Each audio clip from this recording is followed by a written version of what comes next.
السلام علیکم معزز ناظرین، پیارے دوستوں، بہنوں، بھائیوں اور بزرگوں، میں حافظ صفد نواز ایڈوکیٹ آپ کو اپنے اسلامی چینل کے اندر خوش آمدید کہتا ہوں، اور ہر روز کی طرح آج بھی ہم انشاءاللہ 8واں پارہ سورہ الاعراف آیات نمبر 70 تا 78 تک کی تلاوت، ترجمہ اور تفسیر پڑھنے کی شرف حاصل کریں گے۔ تلاوت شروع کرنے سے پہلے ہم درود شریف پڑھتے ہیں، آپ بھی میرے ساتھ پڑھیں۔ اللهم صل على محمد وعلى آل محمد كما صليت على إبراهيم وعلى آل إبراهيم إنك حميد مجيد. اللهم بارك على محمد وعلى آل محمد كما باركت على إبراهيم وعلى آل إبراهيم إنك حميد مجيد. أما بعد فأعوذ بالله من الشيطان الرجيم. بسم الله الرحمن الرحيم.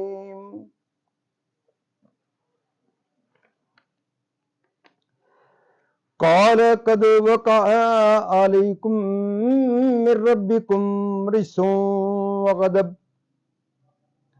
أتجادلونني في أسماء سميتموها أنتم وآباؤكم ما نزل الله بها من سلطان فانتظروا إني معكم من المنتظرين. فأنجيناه والذين معه برحمة منا وقطعنا دابر الذين كذبوا بآياتنا وما كانوا مؤمنين. وإلى ثمود أخاهم صالحا قال يا قوم اعبدوا الله ما لكم من إله غيره قد جاءتكم بينة من ربكم هذه ناقة الله لكم آية فذروها تأكل في أرض الله ولا تمسوها بسوء فيأخذكم عذاب أليم. واذكروا إذ جعلكم خلفاء من بعد عاد وبوأكم في الأرض تتخذون من سهولها قصورا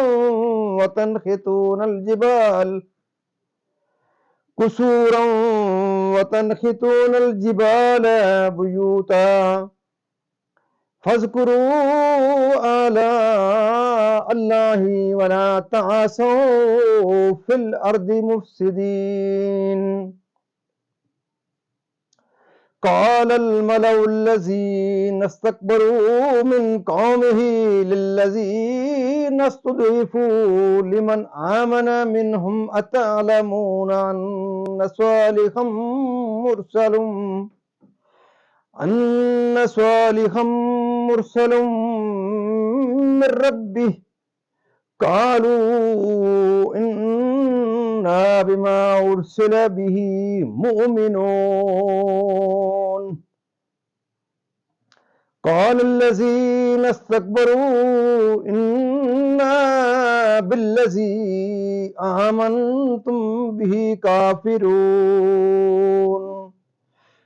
فأتروا الناقة وعتوا عن أمر ربهم وقالوا يا صالح ائتنا بما تعدنا إن كنت من المرسلين.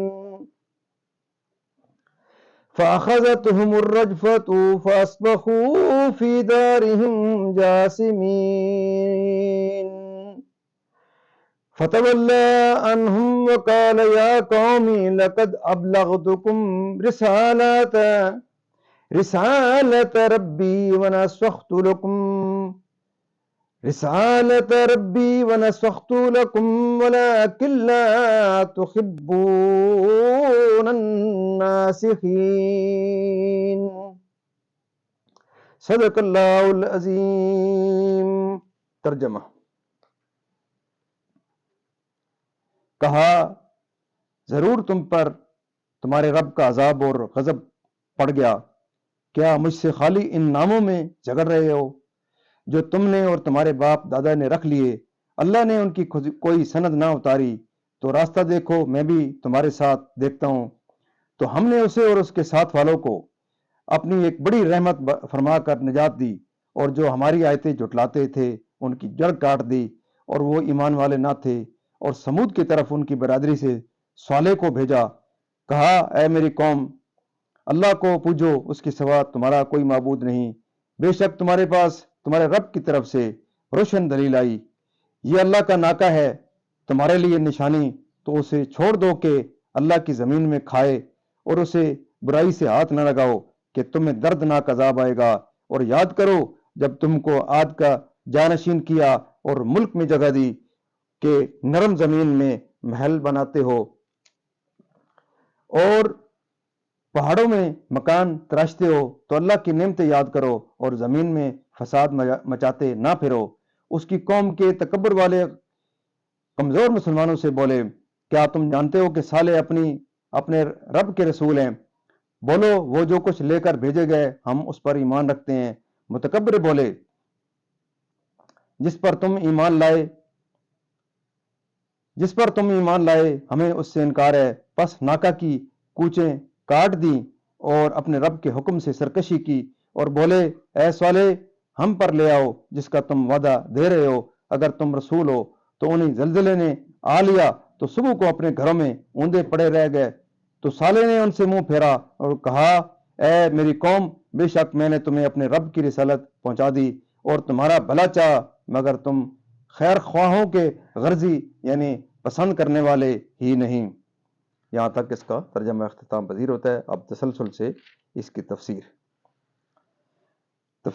اور انہیں پوجنے لگے اور معبود ماننے لگے، باوجود یہ کہ ان کی کچھ حقیقت ہی نہیں ہے، اور الوحیت کے معنی سے قطعاً خالی و عاری ہیں، عذاب الہی کا جو ان کے متبع تھے اور ان پر ایمان لائے تھے۔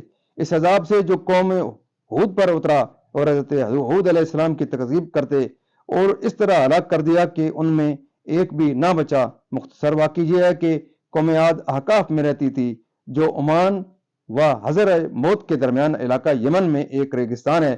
انہوں نے زمین کو فسق سے بھر دیا تھا اور دنیا کی قوموں کو اپنی جفاکاریوں سے اپنے زور قوت کے زوم میں پامال کر ڈالا تھا۔ یہ لوگ بت پرست تھے، ان کے ایک بت کا نام صدا، ایک کا سمود، ایک کا ہبا تھا۔ اللہ تعالیٰ نے ان میں حضرت ہود علیہ السلام کو مبعوث فرمایا، آپ نے انہیں توحید کا حکم دیا، شرک و بت پرستی اور ظلم و جفاکاری کی ممانعت کی۔ اس پر وہ لوگ منکر ہو گئے، آپ کی تکذیب کرنے لگے اور کہنے لگے ہم سے زیادہ زور آور کون ہے؟ چند آدمی ان میں سے حضرت ہود علیہ السلام پر ایمان لائے، وہ تھوڑے تھے اور اپنا ایمان چھپاتے رہتے تھے۔ ان مومنین میں سے ایک شخص کا نام مرصد ابن سعد بن عزیر تھا، وہ اپنا ایمان مخفی رکھتے۔ جب قوم نے سرکشی کی اور اپنے نبی حضرت ہود علیہ السلام کی تکذیب کی اور زمین میں فساد کیا اور ستمگاریوں میں زیادتی کی اور بڑی مضبوط عمارتیں بنائیں، معلوم ہوتا تھا کہ انہیں گمان ہے کہ وہ دنیا میں ہمیشہ ہی رہیں گے۔ جب ان کی نوبت یہاں تک پہنچی تو اللہ تعالیٰ نے بارش روک دی، 3 سال بارش نہ ہوئی۔ اب وہ بہت مصیبت میں مبتلا ہوئے، اور اس زمانے میں دستور یہ تھا کہ جب کوئی بلا یا مصیبت نازل ہوتی تھی تو لوگ بیت اللہ الحرام میں حاضر ہو کر اللہ تعالیٰ سے اس کی دفع کی دعا کرتے تھے۔ اس لیے ان لوگوں نے ایک وفد بیت اللہ کو روانہ کیا۔ اس وفد میں کیل بن انس اور نعیم ابن حزال اور مرصد بن اسد تھے۔ یہ وہی صاحب ہیں جو حضرت ہود علیہ السلام پر ایمان لائے تھے اور اپنا ایمان مخفی رکھتے تھے۔ اس زمانے میں مکہ مکرمہ میں امالک کی سکونت تھی اور ان لوگوں کا سردار معاویہ بن بکر تھا۔ اس شخص کا نانحال قوم عاد میں تھا۔ اسی علاقے سے یہ وفد مکہ مکرمہ کے حوالی میں معاویہ بن بکر کے یہاں مقیم ہوا۔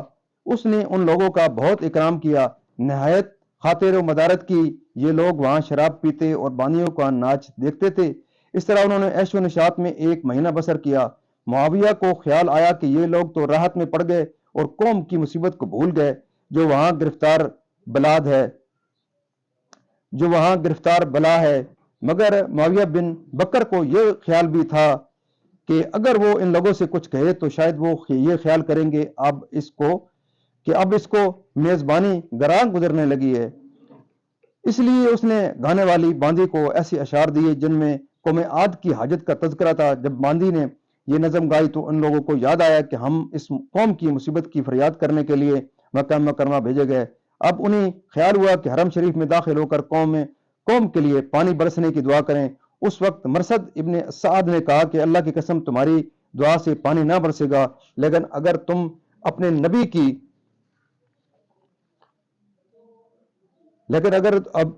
نبی کی اطاعت کرو اور اللہ تعالیٰ سے توبہ کرو تو بارش ہوگی۔ اور اس وقت مرثد نے اپنے اسلام کا اظہار کر دیا۔ ان لوگوں نے مرثد کو چھوڑ دیا اور خود مکہ مکرمہ جا کر دعا کی۔ معزز ناظرین، اللہ تعالیٰ کے فضل و کرم سے یہاں تک اس کی آج کی تفسیر بھی اختتام پذیر ہوتی ہے۔ اللہ تعالیٰ کے دربار کے اندر ہم اس کلام مقدس کے صدقے، حضور پاک صلی اللہ علیہ وسلم کی ذات و برکات کے صدقے، اور اللہ تعالیٰ کے اندر ہم اس ماہ مقدس کے صدقے دعا کرتے ہیں کہ اللہ تعالیٰ ہمیں قرآن پاک پڑھنے، قرآن پاک کو سمجھ کر اور اس کے احکامات کے مطابق، حضور پاک صلی اللہ علیہ وسلم کی پاک سیرت کے مطابق اور صحابہ کرام کے نقش قدم کے اوپر اللہ تعالیٰ میں چلنے کی توفیق عطا فرمائے۔ اللہ تعالیٰ تمام پریشانیاں دور فرمائے، تمام بیماروں کو شفائے کاملہ عطا فرمائے، اور اللہ تعالیٰ تمام مرحومین کو جنت الفردوس میں اعلیٰ و بالا مقام عطا فرمائے۔ اور تمام معزز ناظرین سے یہ استدعا رہتی ہے کہ آپ اس پروگرام کو زیادہ سے زیادہ وائرل کرنے کے لیے اپنے خود بھی دیکھیں، پوری ویڈیو کو آپ خود دیکھا کریں، اپنے بچوں کو، اپنے عزیز اقربا کو، اور جہاں تک آپ اس آواز کو پہنچا سکتے ہیں ضرور اس آواز کو پہنچائیں تاکہ یہ پروگرام زیادہ سے زیادہ لوگ دیکھیں اور اس سے استفادہ حاصل کریں، جس کا ثواب مجھے اور آپ دونوں کو پہنچے گا، اور انشاءاللہ یہ میرے اور آپ کی انشاءاللہ نجات کا باعث بنے گا، اور دن قیامت انشاءاللہ ضرور حضور پاک صلی اللہ علیہ وسلم ہماری انشاءاللہ شفاعت فرمائیں گے۔ تو اللہ تعالیٰ آپ کو اس نیک کام میں قبول فرمائے، آمین ثم آمین۔